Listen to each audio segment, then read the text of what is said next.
Imagine not being allowed to celebrate your own culture. No dragon dances, no fireworks, no shared feasts with loved ones. For South African-born historian Melanie Yap, today's Spring Festival celebrations are a vibrant display of unity, once forbidden under apartheid racially divisive laws. When we used to have functions before, they were for a couple of hundred people. Now we're looking at thousands of people, and we're so glad to welcome in the broader South African community, to invite people of all colours to join in.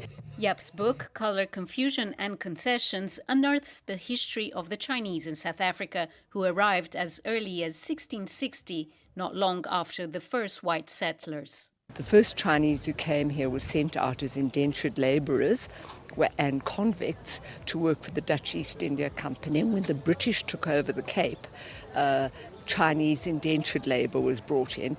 Despite their contributions to the economy, the Chinese community remained outsiders, caught between South Africa's rigid racial classifications. South Africa was always stratified along colour lines, and the Chinese belonged in that in-between no man's land. They weren't black, they weren't white, they were somewhere in between, and that in-betweenness has always earmarked their stay in South Africa. Even after democracy, their identity was still debated.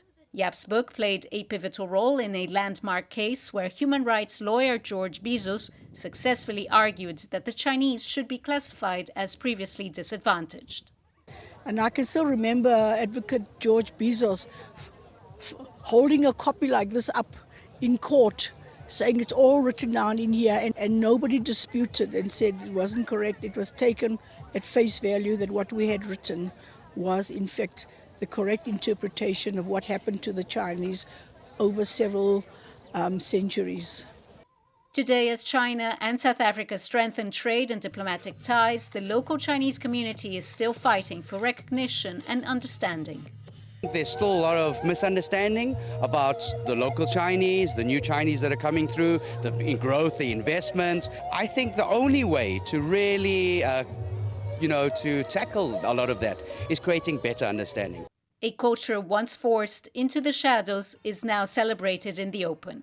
And as Color, Confusion and Concessions finds new life in the digital age, it ensures that this history and identity is never forgotten. Julie Shara, CGTN, South Africa.